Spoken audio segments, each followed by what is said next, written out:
Start कर good सकते हैं इवनिंग आप। एवरीवन। मैं हूं फखर यूसुफजई और आप देख रहे हैं डिबेट विद फखर। आज की डिबेट में बात करेंगे हिंदुस्तान के अंदर होने वाले कुछ वाकयात के हवाले से। इससे पहले राजस्थान में कुछ ऐसे वाकयात हुए कि हिंदू मुस्लिम फसादात कहें या फिर क्या कॉन्फ्लिक्ट कहें, जिस चीज़ की वजह से भी हुआ वो अभी न्यू दिल्ली में ये चीज़ हुई। पिछले संडे को भी इस तरीके से हुआ और इस संडे को भी ये चीज़ हुई। वजूहात क्या है इसके पीछे? कि ये लोग मैं अक्सर ये बात करता हूं कि ये तो कोई अब से नहीं रह रहे हैं, मतलब शायद सैकड़ों साल हो गए या हजार साल हो गए या इससे भी शायद ज्यादा हो गए।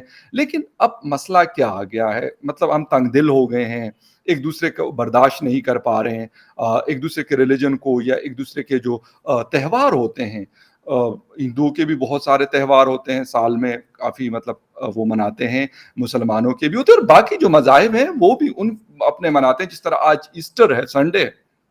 तो ये सारे लोग, हमारे अंदर क्या मसला क्या आ गया? इतना पढ़ लिख के हम क्यों एक दूसरे से क्यों साइड पे दूर क्यों हो रहे? वजूहात क्या है? हालांकि बाकी दुनिया में भी हम लोग इकट्ठे रहते हैं। अमेरिका में भी पाकिस्तानी, हिंदुस्तानी और पता नहीं कहाँ कहाँ के लोग इकट्ठे होकर एक दूसरे से बड़े अच्छे से मिलते हैं, सऊदी अरेबिया, दुबई में। लेकिन अपने मुल्कों में हमें क्या प्रॉब्लम आ रही है एक दूसरे से? इसको थोड़ा सा कोशिश करते हैं कुरेदने की कि आखिर ये वाकयात हो रहे। मुझे सीधी सी बात है, मैं आपको पर्सनल वो बता दूं, मुझे नहीं अच्छा लगता। मैं कहता हूँ यार, मजहब हर किसी का अपना अपना है, उसको फॉलो करे, जिस तरीके से उसने करना है वो करे, लेकिन दूसरे को छेड़े ना। ये बड़ी इंपॉर्टेंट बात है और इसको कोशिश करते हैं समझने की। जर्नलिस्ट फ्रॉम न्यू दिल्ली मुझे ज्वाइन कर रहे हैं, रोहित शर्मा साहब। रोहित जी, बहुत शुक्रिया for joining the show. Thanks a lot for calling me. ये दिल्ली में जो राइट्स हुए हैं बड़े ही जैसे बोलते हैं निंदनीय, बहुत ही खराब वाकया हुआ है। और इसमें हुआ यह था कि हनुमान जयंती का दिन था। हनुमान जी हमारे एक पूजनीय हैं, जी जी। उनका दिन था। और उस दिन हिंदुओं का एक वो निकल रहा था, जुलूस निकल रहा था। ओके। पीसफुल जुलूस था ऐसा बताया जा रहा है। उसमें एक मुस्लिम एरिया से निकला, मुस्लिम से कहासुनी हुई उनकी कुछ कुछ लोगों की। उसके बाद वो पत्थरबाजी में बदल गया। पत्थरबाजी में बदल गया तो इसका ये बोला जा रहा है कि एक गोली एक आदमी ने चलाई जिसको अरेस्ट कर लिया गया। उस आदमी का नाम असलम है। गोली चलाई और उससे एक सब इंस्पेक्टर को के कंधे पे हाथ पे गोली लगी वो, और सब इंस्पेक्टर हॉस्पिटल में। इसमें 6 पुलिस वाले इंजर्ड हैं, टोटल 12 लोग इंजर्ड हैं। और सॉरी, ये कहा जा रहा है कि ये रॉयल्स जो थे इसके ये प्री प्लान्ड नहीं थे, लेकिन इतने पत्थर कहां से आए वहां पे ये अभी बताना मुश्किल काम है। जहां तक बात यह है कि इससे पहले भी रॉयल्स हुए। आप अगर आप इस हफ्ते में देखें तो 6-7 जगह रॉयल्स हो चुके हैं और Exactly. उनमें से कुछ प्लान्ड थे जिसमें एक हफ्ते से पत्थर इकट्ठे किए जा रहे थे। तो ये सारी चीजें अगर आप दिमाग में रखें तो मैटर थोड़ा सा सीरियस हो रहा है। रिलीजियस टॉलरेंस कम हो रही है इंडिया में और हमें ये इस पर रोहित जी, बिल्कुल यही बात मैं भी पढ़ रहा हूँ पाकिस्तान में बैठकर। मैंने कहा कि पाकिस्तान में भी इस तरह के बड़े वाकयात अनफॉर्चुनेटली हुए हैं। अब मैं कहता हूँ थोड़ा सा, बस बेहतर तो नहीं कहूंगा लेकिन चलें ठीक है, खामोशी है और होना भी चाहिए। लेकिन हमारे अंदर ये चीज क्यों आ रही है? हम एक दूसरे को बर्दाश्त क्यों नहीं कर रहे? वजह क्या है? क्या अगर हिंदू की कोई कोई त्यौहार होगा, उसमें जो भी जिस तरीके से भी वो मनाते हैं, अगर वो जुलूस निकालते हैं, हमारे यहाँ मुहर्रम में जुलूस निकाले जाते हैं, तो अब क्या कोई बाकी लोगों कहे कि नहीं जी ये जुलूस क्यों निकालते हैं? ये क्या वजह है कि हमने ये चीज पहले भी थे? ये सारी चीजें कोई आज तो शुरू नहीं हुई, ना जुलूस ना त्यौहार, लेकिन झगड़े अब क्यों बढ़ गए? पता नहीं क्या हो रहा है। ये सीरियस इशू है। हम लोगों ने ये भी देखा कि जो भी करीब 7-8 जगह हुआ है, 7-8 जगह में एक जगह बोला जा रहा है कि मंदिर के सामने जाकर के लाउड स्पीकर पे और वो फ्लैग होइस्ट कर रहे थे। बोला जा रहा है कि मस्जिद के ऊपर फ्लैग होइस्ट किया जा रहा था। एक जगह का इंसिडेंट बताया जा रहा है, तो 7-8 जगह क्यों हुआ? ये जो इसे इसे ऑर्गेनाइज्ड बोल सकते हैं कि ऑर्गेनाइज्ड तरीके से काम हो रहा है, या जो भी है रिलीजियस टॉलरेंस बहुत जरूरी है। और अभी थोड़ी देर पहले उसकी असलम जिसने गोली चलाई थी उसको पुलिस कोर्ट लेके गई, उसका वीडियो आया सामने। वो जो वीडियो है उसमें वो आदमी हंसता हुआ जा रहा है, कोई रिमोर्स नहीं है, कोई उससे हमें हमें अफसोस नहीं दिख रहा है कि उसने क्या काम किया है। और इशारा कर रहा है ओह! मतलब इस तरीके के इशारे भी कर रहा है, तो मतलब आप समझ लीजिए कि किस किस तरीके की वो माइंडसेट का आदमी है। हुँ, हुँ, इसमें सबको अरेस्ट कर लिया गया है, सबको लेके जाएँगे। उनके ऊपर जो लगे हैं धाराएँ वो ऐसी हैं कि उसमें बचना मुश्किल है। सज़ा तो ज़रूर होगी, 1 साल की ही होगी और ज़रूरी भी है। होनी भी चाहिए, ऐसा आगे कोई ना करे उसके लिए हुँ, बिल्कुल क्लियर है कि उस आदमी को सज़ा हो ताकि आगे और कोई ना करे। इस तरीके की एक्टिविटीज अभी हाल में ज्यादा बढ़ी हैं। बोला यह जाता है कि इंडिया में मुसलमान जो है डरा हुआ है। अब मेरी भी अभी कॉन्फ्रंटेशन हुई हाल में कुछ ट्विटर स्पेसेस पे। कुछ लोगों ने ये बोला मुसलमान डरा हुआ है और मुसलमान जो है अभी बहुत शांत है। तो मैंने कहा यार शांत है तब तो 7 जगह पत्थरबाजी हो गई, अगर शांत जी, नहीं होता है एग्रेसिव होता तो क्या करते। ये राइट। मुसलमान डरा हुआ, तो कोई डरा हुआ मुसलमान, कोई डरा हुआ आदमी किसी पे पत्थरबाजी करता है। और अगर हुँ, डरा हुआ मुसलमान, तो ये भी बोला गया डरा हुआ ही तो आदमी पत्थरबाजी करेगा। तो फिर इसका मतलब पाकिस्तानी हिंदूज या क्रिश्चियंस पत्थरबाजी नहीं कर रहे हैं, वो डरे हुए नहीं है। सिंपल। हुँ, तो there is something known as that कि पत्थरबाजी हो रही है। इस चीज को अगर ये यहीं रुक जाए तो ठीक है, नहीं तो इसके आगे इसके गवर्नमेंट को स्ट्रिक्ट एक्शन भी लेना पड़ एक सकता है इन एक लोगों के चीज़ खिलाफ। और है, एक चीज़ और है। अभी कुछ वीडियोज़ में आप लोगों के कुछ मीडिया पर्सन्स जो है वो शेयर कर रहे थे अपने ट्विटर ट्विटर अकाउंट पे कि बुलडोज़र से मकानात गिराए जा रहे हैं। मुझे एक दोस्त ने कहा कि ये इल्लीगल मकानात बने हुए थे। ठीक है? लिखा मुझे देखिए मैंने कि गवर्नमेंट ने जब एक-एक मैंने मुझे नहीं पता सीरियसली मैं मतलब वहाँ नहीं हूँ कि वाक़ई वो इल्लीगल बने हुए हैं या सिर्फ़ ये बने हुए हैं कि यार इन्होंने कुछ लोग कह रहे हैं कि नहीं जी ये उसमें पथराव में शामिल थे। मुझे ये पता नहीं है, मैं आप जैसे दोस्तों से सुनता हूँ या पढ़ता हूँ, तो मैं उसमें सवाल कर रहा हूँ। इसके पीछे हकीकत क्या है? बुलडोज़र हमें नज़र आए हैं और वो बिल्कुल इसका अभी बीबीसी की स्टोरी से मैं पढ़ रहा था और आप लोगों के ट्विटर अकाउंट से मैं देख रहा होता हूँ। उसके पीछे क्या है चीज़ है? देखिए बुलडोजर से मकान गिराए गए, नो हाँ जी। Doubt about it. वो मकानों से पत्थरबाजी हो रही थी ठीक है। और वो मकान जो थे उसमें उसमें कुछ ना कुछ लक्यूना था, तभी ऐसा गवर्नमेंट ने एक्शन लिया। अदरवाइज गवर्नमेंट ऐसे किसी का मकान नहीं गिरा सकती, ना गिराती है ना गिरा सकती है। उसमें पहली चीज तो ये थी कि कुछ मकानों पे पहले से पत्थर इकट्ठे किए जा रहे थे कि अब हम आएगा उनका जुलूस निकलेगा तो उस पर हम फेंकेंगे। अगर पहले से पत्थर किए जा रहे थे तो वो लार्जर कॉन्स्पिरेसी है। वो एक्सटेम्पो यानी कि ऑन द स्पॉट नहीं हुआ है, तो लार्जर कॉन्स्पिरेसी वालों को छोड़ा नहीं जाता है। साथ में मकान के साथ क्या कुछ लॉ है इस लक्यूना तरह था। का कोई रोहित एक इस किस्म का कोई लॉ है कि आप किसी का मकान गिरा सकते हैं? अगर लेट्स सपोज़ मैंने कोई किया हुआ है ऐसा और हुकूमत बुलडोज़र लेके आती है कि यार फ़खर यूसुफ़ज़ई ने ये किया हुआ है, बेशक इसके घर में इसकी फैमिली रहती है, इसका घर उड़ा दो। ये कोई लॉ मेरे ख़्याल में क्योंकि हमारे फाटा में हुआ करता था जो अंग्रेज़ ने बनाया था, उसके बाद शुक्र है कि वो भी ख़त्म हो गया कि अगर कोई किसी का जुर्म एक बंदा करता तो पूरे घर को उसके डिसमेल्ट किया जाता। लेकिन फाइनली हमने उसको खत्म किया और बड़ी मेहनत की हमारे फाटा के लोगों ने, बाकी खैबर पुख्तनख्वा के लोगों ने कि ये गैर इंसानी तरीका है। तो ये कैसे मतलब हिंदुस्तान एक इतनी मतलब वाइब्रेंट डेमोक्रेसी है, एजुकेशन में है, इकोनॉमी में है, बड़ी सारी चीज़ों में दुनिया के बड़े ममालिक का मुकाबला करता है। वहाँ पे इस तरह की चीज़ और वो भी 2022 में। बिल्कुल कोई लॉ नहीं है, सीधी सी बात कोई लॉ नहीं है। लेकिन एक एक कानून हुँ, हमारी योगी गवर्नमेंट ने बनाया था, ओके, कानून का रूल बनाया था कि जो भी दंगा कर रहा है, दंगा करता हुआ उसका उसका एविडेंस हाथ में है तो आप उसका उसकी प्रॉपर्टी सीज कर सकते हैं। ओके, और प्रॉपर्टी सीज करके जितना नुकसान उसने किया, जितनी गाड़ियां जलाई हैं, उसका कंपेंसेशन उसकी प्रॉपर्टी से होगा। ओके, ये योगी गवर्नमेंट का था, मध्य प्रदेश का नहीं था। लेकिन ऑलराइट, हाँ ऐसे आप नहीं गिरा सकते, घर नहीं गिरा सकते, लेकिन कहीं ना कहीं गवर्नमेंट ने कुछ लक्यूना जरूर निकाला है और लक्यूना निकाल के किया है। अब ये कोर्ट में चला गया है केस और कोर्ट में जाकर के कोर्ट में ही डिसाइड होगा कि वो क्या लक्यूना सही था या नहीं। लेकिन कोई ना लेकिन कोई लेकिन एक छोटा-सा सवाल एज़ अ जर्नलिस्ट आप भी हैं, मैं भी हूँ। अगर जुर्म साबित नहीं हुआ, केस कोर्ट में है और घर गिराया गया, तो ये कैसे अभी हमारे यहाँ पीका एक्ट था।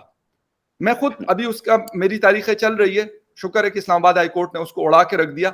उसके अंदर ये था कि अगर मेरे खिलाफ कोई कंप्लेन आई, मुझे अरेस्ट कर लिया जाएगा विदाउट ए वारंट, विदाउट ये सारी चीज़ें। लेकिन बाद में देखा जाएगा कि यार मेरा जुर्म क्या था, वो बाद में साबित किया जाएगा और मुझे वो अरेस्ट कर लेंगे, वो जेल में डाल लेंगे या जो भी करना है उन्होंने कर लेंगे। वो खत्म किया हम्म। इस्लामाबाद हाई कोर्ट ने। अभी फैसला नहीं आया, तो किस तरीके से मतलब लकूना तो निकाले ना, मतलब अगर किसी का इलीगल, मैं तो इस्लामाबाद में मेरे यहाँ घर के पास ही कुछ एरिया है छोटा सा, उन लोगों को नहीं उठाया जाता, और मैं रोज कमिश्नर इस्लामाबाद को मैं मतलब ट्विटर पे और कहाँ मैं बता रहा होता हूँ कि यार आप उठाए इन लोगों को, क्यों मतलब इस एरिया को इन्होंने खराब किया, वो आपने इनको प्लॉट्स भी दिए, सारा कुछ किया, लेकिन आप इनको हटाएं यहाँ से। लेकिन बुलडोजर नहीं चल सकता सर, विदाउट हाँ, मतलब अभी मैं आपको बताता हूँ, गवर्नमेंट के ऑफिशियल्स ने यह बोला है कि वो कंस्ट्रक्शन, जो मकान थे जो गिराए गए, वो कंस्ट्रक्शन इलीगल था, इसलिए गिराया गया।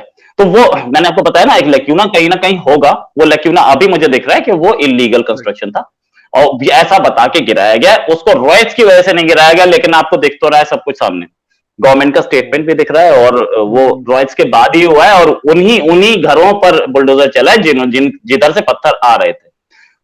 अगर, लेकिन गवर्नमेंट ने बताया कि ये लीगल कंस्ट्रक्शन या नहीं, मैं बिल्कुल, देखें मैं कहता हूं रोहित कि एक चीज है, रिस्पेक्ट सबके लिए होनी चाहिए। कोई जिस तरीके से अपने मजहबी रसूमात त्योहार मनाता है, किसी को हक नहीं है, ना किसी मुसलमान को, ना किसी हिंदू को, ना किसी सिख को, ना किसी ईसाई को, ना किसी जीव को, ना किसी पारसी को, किसी को हक नहीं है कि वो कहे कि नहीं जी अगर ये मना रहा है मैं तो इसके इंटरफेयर करूंगा, मैं तो मतलब तंग करूंगा। किसी को नहीं, मैं कहता हूं सख्त से सख्त सजाएं देनी चाहिए, बिलीव मी, मैं कहता हूं कि कोई टॉलरेंस नहीं होनी चाहिए, और ना इसके ऊपर किसी को तकलीफ होनी चाहिए कि भाई अगर कोई किसी को चलते हुए लोगों को पत्थर मारेगा और कहेगा कि नहीं जी मैं तो बस मैंने तो काम कर लिया, मैंने तो बहुत बड़ा कारनामा सर अंजाम दे दिया, उसको छोड़ दें, बिल्कुल भी नहीं छोड़ना चाहिए। लेकिन साथ साथ कुछ चीजें ऐसी होनी चाहिए, मैं पाकिस्तान से भी ये कहता हूं, पाकिस्तान में भी ये मसाइल बहुत हैं, और हिंदुस्तान में भी आजकल तेजी आई है इस चीजों में। एक प्रॉपर तरीकाकार क्यों नहीं बनते? मोदी जी तो बड़े फेमस है, और मतलब एक मजबूत हुकूमत है, आम हुकूमत नहीं है बाकी लोगों की तरह, बहुत ज्यादा इलाकों में उनकी हुकूमत है और माने जाते, जो कह देते वो कर जाते हैं। तो क्यों नहीं मतलब इस तरह की कुछ चीजें करते, लेकिन एक कम्युनिटी को टारगेट ना, मतलब ये चीज बुनियादी है, ये सबसे अहम है। ठीक है, आपको वोट हिंदुओं से मिलते होंगे, लेकिन इसका ये मतलब नहीं है कि मैं कहूं कि जो बाकी लोग, जिस तरह इमरान खान से हम लोग गिला करते कि भाई पाकिस्तान तो सब पाकिस्तानियों का है, आप सबके प्राइम मिनिस्टर थे, आप सिर्फ पीटीआई वालों के प्राइम मिनिस्टर तो नहीं थे। जो जर्नलिस्ट आपकी तारीफें करते थे उनको आप पता नहीं क्या कुछ करके दे देते थे, लेकिन हम जो उसको रगड़ा देते थे इसीलिए कि हम आपकी तारीफ नहीं करते थे। तो क्या हम पाकिस्तानी नहीं थे? हमारे पॉकेट में भी वही आईडी कार्ड होता है जो बाकियों के उसमें। तो ये चीज क्यों नहीं? मोदी जी से तो मतलब बड़ी एक्सपेक्टेशंस थी सारी चीजों के हवाले से। ये सिर्फ मुसलमानों पे चला है, ये फैक्ट ही गलत है। ओके। ये एक गैंगस्टर था यूपी में, विकास दुबे, हिंदू था। उस गैंगस्टर ने क्या किया था, उसके घर की ओर पुलिस आ रही थी, पुलिस पे गोली चलाई, पुलिस वाले मारे गए, उसके बाद उसका घर भी बुलडोज कर दिया गया था और वो गिरा दिया गया। राइट, और वो एनकाउंटर में मार भी दिया। ओके, राइट, बिल्कुल सही। उसको एनकाउंटर में मारा, बुलडोज किया उसका घर, मतलब पूरा खत्म कर दिया कहानी को उसका। तो ऐसा नहीं है कि सिर्फ मुसलमानों पे चल रहा है, जो भी अनलॉफुल काम कर रहा है उस पर चल रहा है। ये योगी का काम था। योगी तो भाई, योगी को तो आप नहीं बोल सकते कि हिंदुओं के खिलाफ होगा, लेकिन जब योगी गवर्नमेंट की एक पॉलिसी है कि हम क्राइम टॉलरेट नहीं करेंगे, तो वो हिंदू करे मुसलमान करे, क्राइम टॉलरेट नहीं होगा। वही कहानी मध्य प्रदेश में हमने देखी, क्या पत्थरबाजी हो रही है तो वो इलीगल बताया उसको, अभी वो तो कोर्ट में डिसाइड करेगी, लेकिन गवर्नमेंट का ये था, गवर्नमेंट ने ये कहा था कि ये इलीगल बना था, हमने इसको तोड़ दिया। बस यही रीजन है कि बुलडोजर चलाया गया। इसको अभी कोर्ट देख ले, कोई प्रॉब्लम नहीं है, बट देन हुकूमत देगी। अगर कोर्ट ने कहा कि नहीं ये इलीगल नहीं था या कोई और इशू नहीं था, तो क्या कोर्ट मतलब हुकूमत फिर बना के देगी ये मकानात? क्योंकि मकान बनाना तो आजकल मेरे ख्याल में नामुमकिन होता गया, बनाना तो बहुत ही मुश्किल है, और एक आम आदमी के लिए तो बहुत ही मुश्किल है। ये जो मकान गिराए गए हैं, ये मकान मिले कैसे थे? आप इसकी हिस्ट्री में जाएंगे तो ये प्रधानमंत्री, यानी कि प्रधानमंत्री आवास योजना, यानी कि प्राइम मिनिस्टर की रेजिडेंस स्कीम के अंडर मिले थे। वो भी मोदी गवर्नमेंट ने दिए थे इनको। जबरदस्त, बहुत अच्छी बात है, बहुत अच्छी। मोदी गवर्नमेंट के टाइम पे दिए गए थे। तो ऐसा नहीं है, मोदी गवर्नमेंट के टाइम पे मुसलमानों को मकान मिले हैं, और अगर उसमें से कोई इलीगल एक्टिविटी होती है या उसको वो इलीगल बनाया तो उसने बुलडोजर चला दिया गया। अगर गवर्नमेंट का, अगर कोर्ट बोलता है तो उसका कंपेंसेशन दिया जाएगा, इसमें कोई शक नहीं है। अच्छा, एक चीज़ और है कुछ ये जो अपोज़िशन की पार्टीज़ हैं उन्होंने कहा है कि इंडिया में नफ़रत अंगेज़ तकारीर के बढ़ते हुए वाक़यात पर तशवीश का इज़हार किया और कहा कि इस तरह के बयानात देने वालों को सरकारी सरपरस्ती हासिल है और इनके खिलाफ कोई मौसर कार्रवाई नहीं की जा रही। ये कौन कह रहा है? मैं उनको मतलब उनके नाम बता देता हूँ, सोनिया गांधी साहिबा कह रही है, तृणमूल कांग्रेस के जो रहनुमा और मगरबी बंगाल की वज़ीर आला ममता बनर्जी और जम्मू कश्मीर के वज़ीर आला फारूक अब्दुल्ला साहब, ये लोग हैं, ये कह रहे हैं। हो सकता है मतलब मुझे नहीं पता पॉलिटिकल गेन कर रहे हैं या क्या कर रहे हैं, लेकिन ये इनकी स्टेटमेंट है कि ये कह रहे हैं कि सरकारी सरपरस्ती हासिल होती है। जो सोनिया स्टेटमेंट गांधी है इनका। सोनिया गांधी, ममता बनर्जी, फारूक अब्दुल्ला। जी, जी। ममता बनर्जी वही मैडम है जिन्होंने अभी 3-4 दिन पहले बोला था एक 14 साल की लड़की के साथ रेप हुआ था, तो इन्होंने बोला था कि हमें नहीं पता कि वो रेप था या आपसी प्यार का हाँ, मामला ठीक, था। ठीक, ठीक, ठीक, ठीक। सही। जबकि कॉन्स्टिट्यूशन ये बोलता है कि 18 साल से कम की किसी भी लड़की के साथ हाँ, सेक्स रेप है, चाहे वो बिल्कुल, अपनी मर्जी से हो। बिल्कुल तो ठीक। अगर चीफ मिनिस्टर एक स्टेट का चीफ मिनिस्टर ऐसे बोलेगा, तो फिर मुझे तो उम्मीद नहीं है उनसे। दूसरी चीज, सोनिया जी, ये वही सोनिया जी है जिनके मिनिस्टर ने बोला था, सलमान खुर्शीद ने, कि जब वो बाटला हाउस एनकाउंटर हुआ था तो सोनिया जी रोई थी। तो टेररिस्ट मारे गए, वो तो टेररिस्ट था, इनकी गवर्नमेंट थी, इन्हीं की गवर्नमेंट दिल्ली में थी, इन्हीं की गवर्नमेंट सेंटर में थी। राइट। तो सोनिया जी अगर टेररिस्ट के एनकाउंटर पे रोएंगी, तो ये किस तरीके का बयान था? हुँ, राइट। और फारूक अब्दुल्ला क्या करते रहे हैं? फारूक अब्दुल्ला के टाइम पे ये पूरा कश्मीर फाइल्स वाला एक्सोडस फारूक अब्दुल्ला के टाइम पे हुआ था ना, सही। इन्हीं के टाइम पे सारा गेम हुआ था। तो इन तीनों से मैं उम्मीद नहीं रखता हूं, इन तीनों से। जी, क्या, तीनों के तीनों हमारे देशभक्त हैं, तीनों के तीनों कंट्री के लिए करते हैं, हमारे कंट्री के बड़े अच्छे लीडर्स हैं, लेकिन इनके भी स्टेटमेंट्स पॉलिटिकल होते हैं, इसमें कोई शक नहीं है। तो ये जो स्टेटमेंट दे रहे हैं, इनके पुराने स्टेटमेंट्स इनकी करंट स्टेटमेंट से मैच नहीं कर रहे हैं। मैं आई एम सॉरी टू से, इस पोजीशन पे सारे बराबर। अगर ओके। अगर बीजेपी को अच्छा, मोदी जी लगाया को जाता उन्होंने है। कहा है कि मोदी जी की खामोशी भी बड़ी मतलब एक सवालिया निशान है, बकौल इनके इसी स्टेटमेंट में इनका कहना है। तो मोदी जी क्या वजह है कि इस चीज़ों के ऊपर नॉर्मल है, वो कहते हैं कि यार ये कुछ नहीं है, मतलब ये हमारे सीएम कर लेगा या फिर मेरा कमिश्नर कर लेगा या वो कर लेगा, या वैसे ही उन्होंने मतलब इसके ऊपर कहा कि नहीं जी मैं वो नहीं करूँगा, मैं कुछ और चीज़ों में बिज़ी हूँ? मोदी जी के साथ प्रॉब्लम यह है कि मोदी जी की खामोशी डेंजरस है और बोलना और ज्यादा डेंजरस है। राइट। जब मोदी जी ने या बीजेपी ने चुप्पी लगाए रखी पहले 5 दिन कश्मीर फाइल्स के रिलीज के बाद, तो सब बोल रहे थे कि बीजेपी चुप क्यों है। 5 दिन बाद बीजेपी ओपन सपोर्ट में आ गई, तो बोले कि ये देखो, ये कंट्री में हिंदू मुसलमान लड़ा रहे हैं। ये कोई मतलब मुझे तो नहीं समझ में आया कि किस तरीके की ऑपोजिशन कर रही है और क्या ऑपोजिशन कर रही है। या तो बोले या ना बोले। अगर बोलेगा तो वो अपने लैंग्वेज बोलेगा और फिर उसके बाद आप उस पर तनकीद नहीं करेंगे। ये सब हुँ। पॉलिटिक्स है, पॉलिटिक्स में बोल रहे हैं मोदी जी। बिल्कुल बोलेंगे, अगर बोलना चाहेंगे तो जरूर बोलेंगे। उनके ही has ample of opportunities to speak, एक दो उसमें आ ही जाएगा। अभी 17 तारीख है, उसकी मन की बात आती होगी पीछे पीछे, last Sunday off every month मन की बात आती है, वो रेडियो एड्रेस देते हैं, तो रेडियो एड्रेस में हो सकता है बोल दें वो। उसका ज़िक्र कर लें। बिल्कुल सही है Rohit, thank you very much, बहुत शुक्रिया। क्योंकि खबरें आ रही होती हैं, आप भी पढ़ रहे होते हैं, हम भी पढ़ रहे होते हैं, और जो पॉलिटिकल लोग कहते हैं, क्योंकि हमने उसके ऊपर जस्ट एक एनालिसिस करना होता है। हम उसको कोई वो नहीं कह सकते कि हम मोदी जी को कहेंगे कि आपने इस तरह करना है, हम योगी जी को कहेंगे कि आपने उस तरह करना है, या बाकी जितने भी लीडर्स हैं जो हमारे पाकिस्तान के हो, हिंदुस्तान के हो या किसी और कंट्री के। लेकिन ये हमारा काम है कि उन इश्यूज़ के ऊपर हम बात करें। हमने की, रोहित ने वो चीज़ें जो मैं उनसे पूछी, उन्होंने वही चीज़ें, क्योंकि मेरा ज़हन नहीं क्लियर हो रहा था, क्योंकि जब आप पढ़ते हैं कहीं एक जगह पे, लेकिन जिस जगह पे वो आदमी खुद मौजूद होता है, वो किसी और तरीके से उन इश्यूज़ को देख रहा होता है।